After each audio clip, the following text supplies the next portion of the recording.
The same but different. Have you ever heard the phrase? Well, you have now.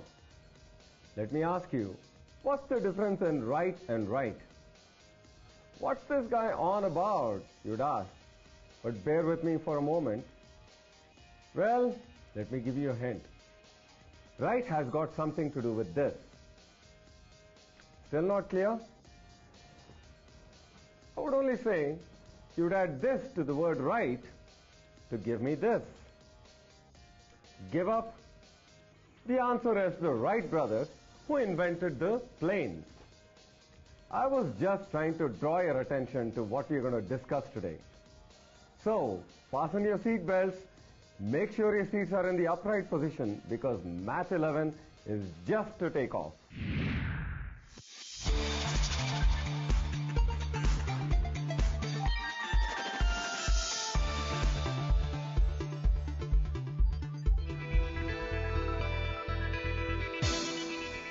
Hello, bonsoir, guten tag, namaste everyone.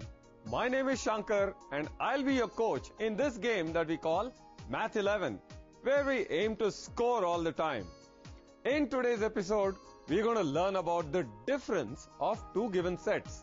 Remember, it's not the difference between the two sets. We will also cover complement of sets and the laws of algebra of sets. And in the end, we see how this topic should be tackled in the exam decoded section. Okay, first things first, some basic operations on sets constitute what is known as the algebra of sets. These operations include forming the union, intersection, difference, complements, etc. Let's start with the definition of the difference of two sets. If A and B are two given sets, the difference A minus B is the set of all elements that are in A but are not in B. Similarly, we can define the difference B minus A, which gives the set of all elements that are in B but are not in A. An example always makes things clearer, right? Consider two sets A and B with elements A is equal to Mumbai, Los Angeles, London and Paris. B is equal to Delhi, Paris, London and Sydney. Now to find the difference between sets A and B, just strike out the common cities of A and B, which you can see are London and Paris. The remaining elements of set A will give the difference A minus B, while the remaining elements of set B will give us the difference set B minus A. What we will then have is A minus B is equal to Mumbai, Los Angeles, while B minus A is equal to Delhi, Sydney. Clearly, A minus B is not equal to B minus A in this case. Take a look at this Venn diagram of A minus B and B minus A. It shows you how to represent this difference on a diagram.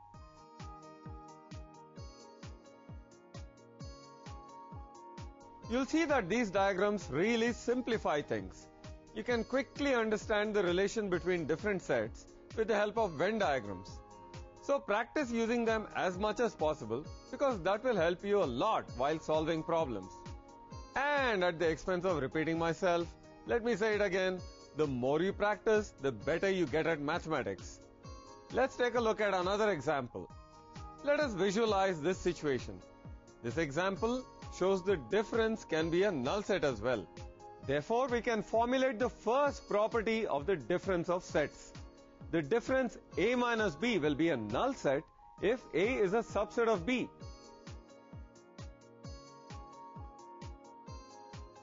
Look at these Rubik cubes.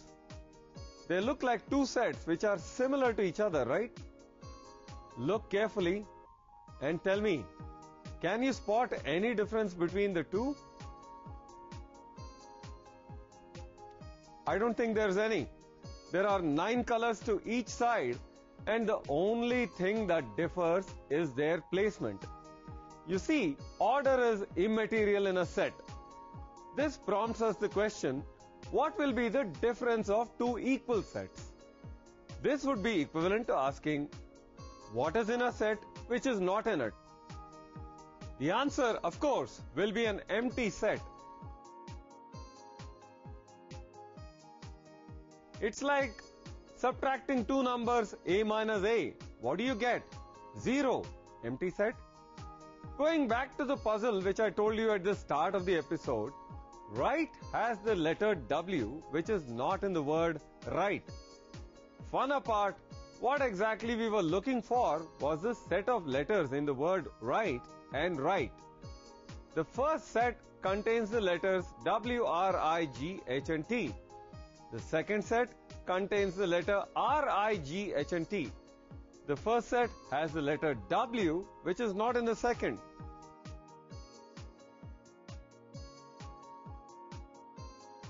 We are all grateful to the Wright brothers who gave us the freedom to fly. And talking of freedom, remember you have the freedom to ask me questions and the freedom to get your doubts cleared anytime. I'm glad someone has decided to exercise that freedom, as right now we have a caller online. Let's hear the question. Hi sir, my name is Alok. A friend of mine recommended your show to me. And before I put down my question, I would like to say that your show has been very interesting and inspiring. My question for you is that what happens to the difference of the sets when they are disjoint? That's an excellent question, Alok. And you may want to thank your friend for the recommendation as well. Coming to your question, I will answer it, but only after this very short break. So stay tuned.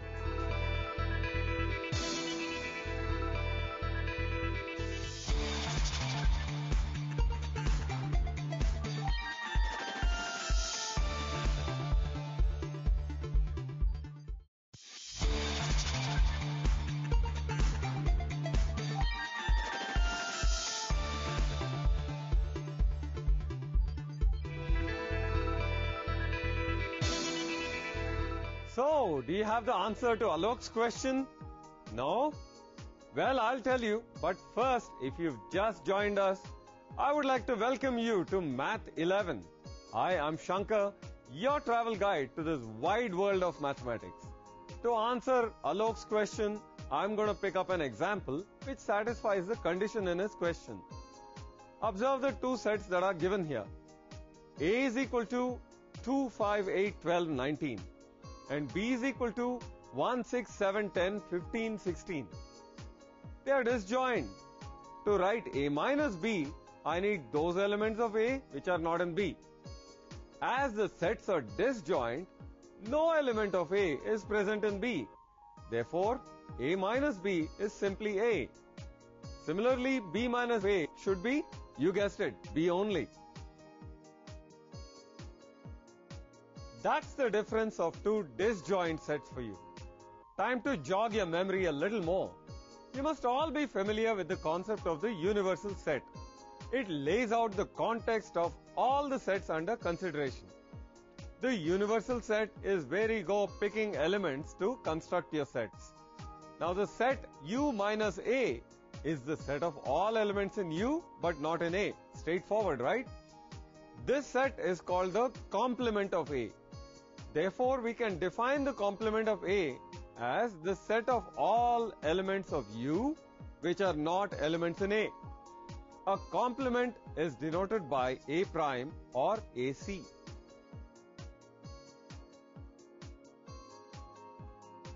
To give you a more precise idea about the complement of the set, I have an interesting example here. Consider the set of all the human beings living on Earth as a universal set. Take A as the set of all the males and B as the set of all the females. Then the complement of the set A is the set of females and the complement of set B is A, which is the set of all males, of course. Can you apply this concept to find the relationships between the sets of rational and irrational numbers? Let's see how we can relate them. If the set of real numbers is the universal set, the set of irrational numbers and rational numbers are subsets of real numbers, right? Then the set of irrational numbers and the set of rational numbers are complements of each other. A quick reminder, if A is a subset of U, then A complement is also another subset of U. Remember that. The next problem that we are going to take is based on a fact. Take a look at it before we solve the problem. The two sets, universal set U and the empty set phi, are complements of each other. Well, it looked a bit tricky, but it was quite simple. So I want to give you a real challenge now. Can we express the difference between two sets A and B in terms of other operations on sets? Are you ready? Okay. We have that A minus B is equal to A intersection B complement. Now we already know that two sets are equal, then both are subsets of each other. So let's go ahead and demonstrate what we say. Let X be any element of the difference A minus B. This means that X is in A, but X is not in B. Now X does not belong to B, then X must be in the, you're right, complement of B. So X is in A, X is in the complement of B, therefore X should be in their intersection, A intersection B complement. Or A minus B is a subset of A intersection B complement. All of these steps hold in the backward route as well. A intersection B complement is also a subset of A minus B. Therefore, the two sets are equal.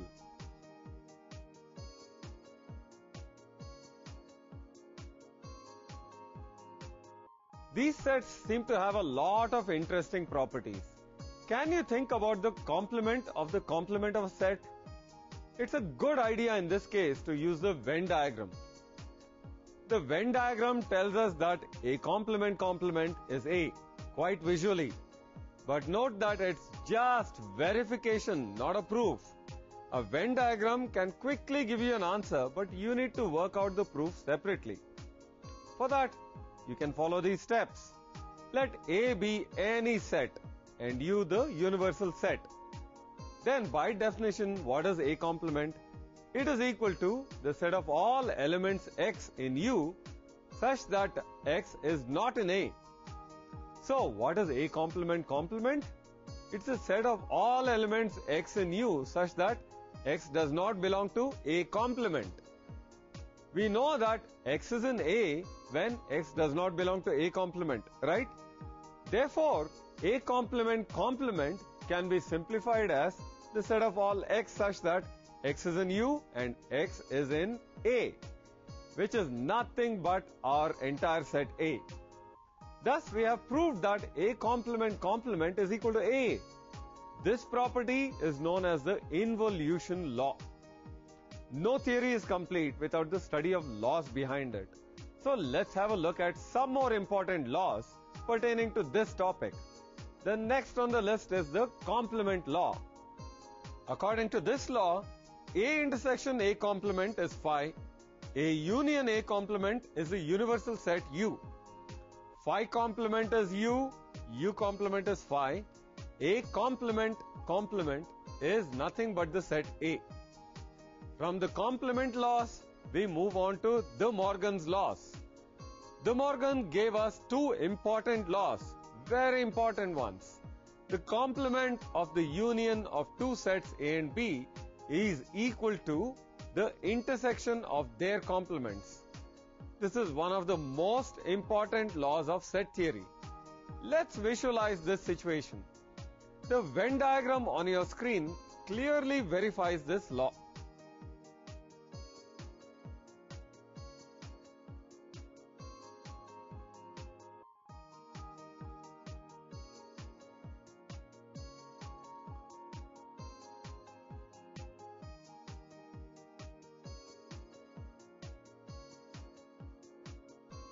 The second law given by De Morgan can be read as the complement of the intersection of two sets A and B is equal to the union of their complements.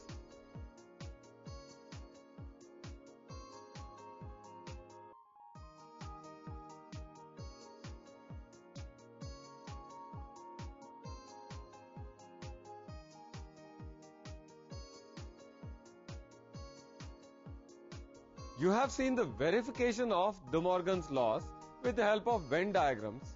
Now it's time we took an example to illustrate this. Let's take A is equal to 2368, B is equal to 13679, and U is equal to 1, 2, 3, 4, 5, 6, 7, 8, 9 and 10. We get A union B is equal to 1, 2, 3, 6, 7, 8, 9. Using U is equal to 1, 2, 3, 4, 5, 6, 7, 8, 9, 10. This is our universal set. We have A complement as those elements that are not in A but in U, which give us 1, 4, 5, 7, 9 and 10. And B complement is equal to 2, 4, 5, 8 and 10. And A union B complement is nothing but 4, 5 and 10. Now we find A complement intersection B complement also as 4, 5 and 10. Therefore, A union B complement is nothing but A complement intersection B complement. The first law is verified.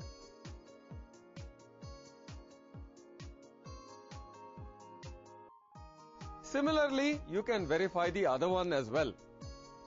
If you find it difficult to remember these laws or you get confused between the two laws of De Morgan, then use the mnemonic, break the line, change the sign. That's an interesting way of remembering these two laws.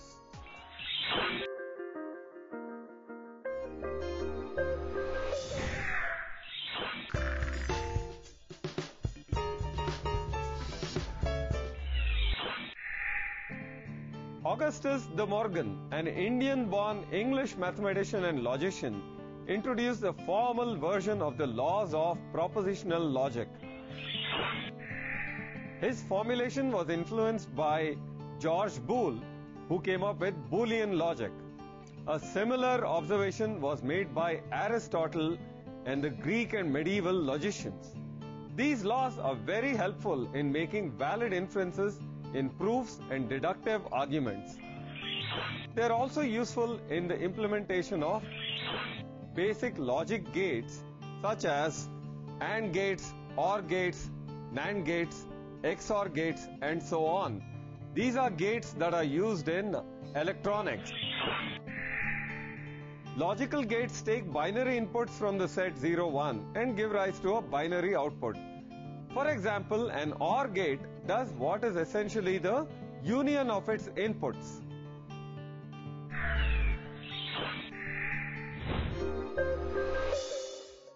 Now it's time to crack the code of exams in our next segment, Exam Decoded. Do log on to www.topperlearning.com for more questions, solutions and exam traps. But before that, take a short break. Stay tuned.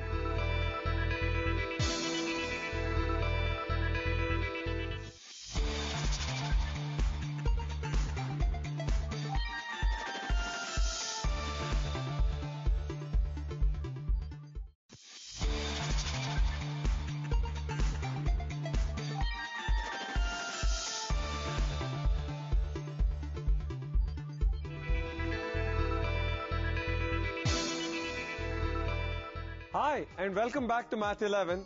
I'm Shankar, your personal guide to this world of mathematics. Well, the secret of success is revision. So let's have a recap for the day. The difference A minus B is the set of all elements that are present in A but not in B.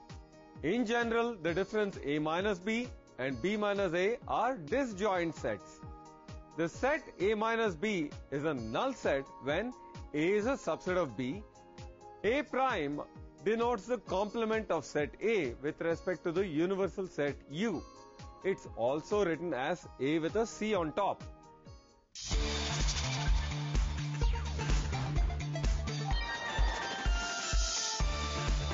Now fasten your seatbelts because it's time to zoom into our rapid fire round. Here you are required to recall theory and apply it on a flash. Give yourself 1 mark for every right answer. Here's the first question for you. If A is equal to 3, 6, 9, 12, 15, 18, 21 and B is equal to 4, 8, 12, 16, 20, then B minus A is equal to 1, 4, 8, 16, 20, 2, 5, 15, 3, 3, 9, 15, 18, 21. 4, 3, 6, 9, 12, 18, 21. The answer is the first one.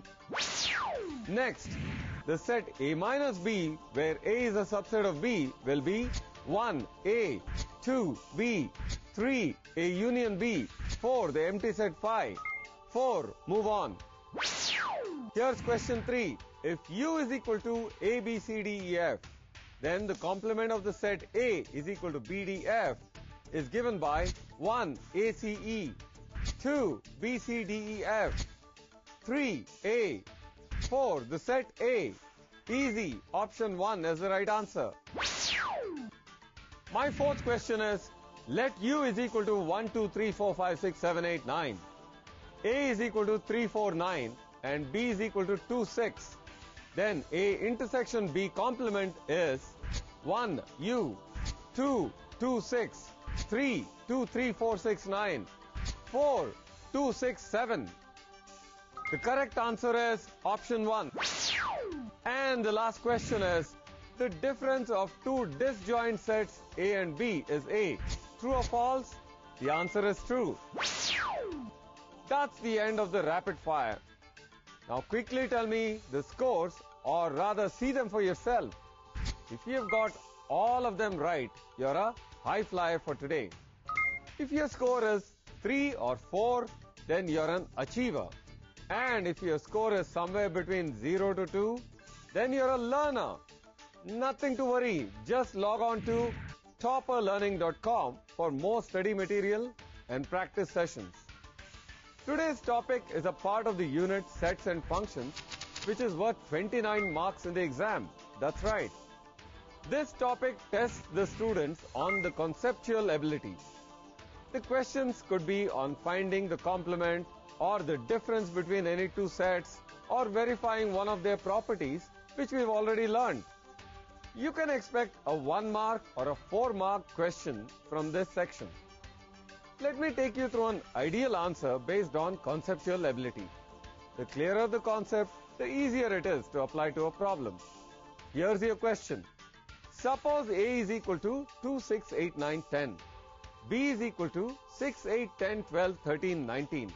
And C is equal to 1, 4, 6, 9, 10, 12.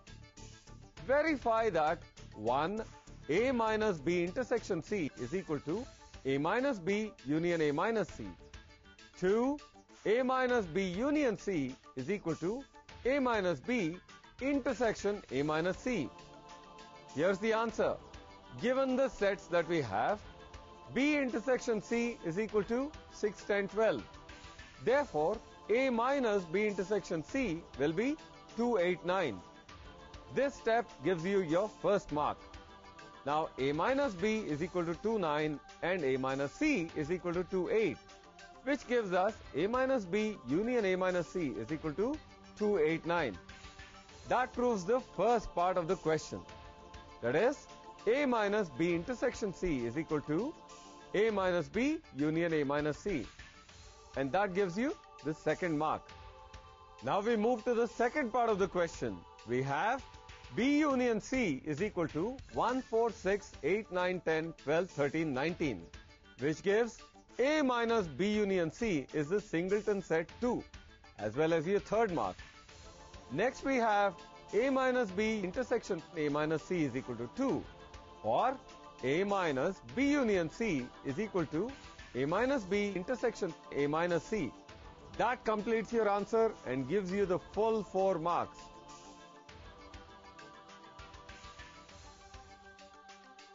So remember this step-by-step procedure to get all set to taste some real success. It's time now for our special guest who will give you some expert tips to excel in this topic. Pay attention. Hi, I'm Charu, and with regards to today's topic, keep in mind the following pointers. The definition of difference in sets should be clearly understood. Remember, the difference in sets is the correct usage and not difference between. Complement of a set is a set of all the elements which do not belong to the set, but they do belong to the universal set. I hope this will help you in your studies. Best of luck.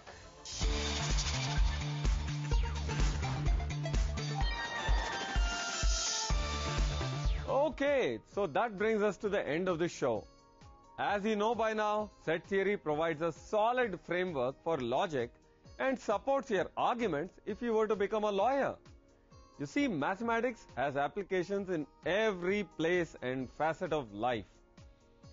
Venn diagrams are thanks to John Venn, a British logician.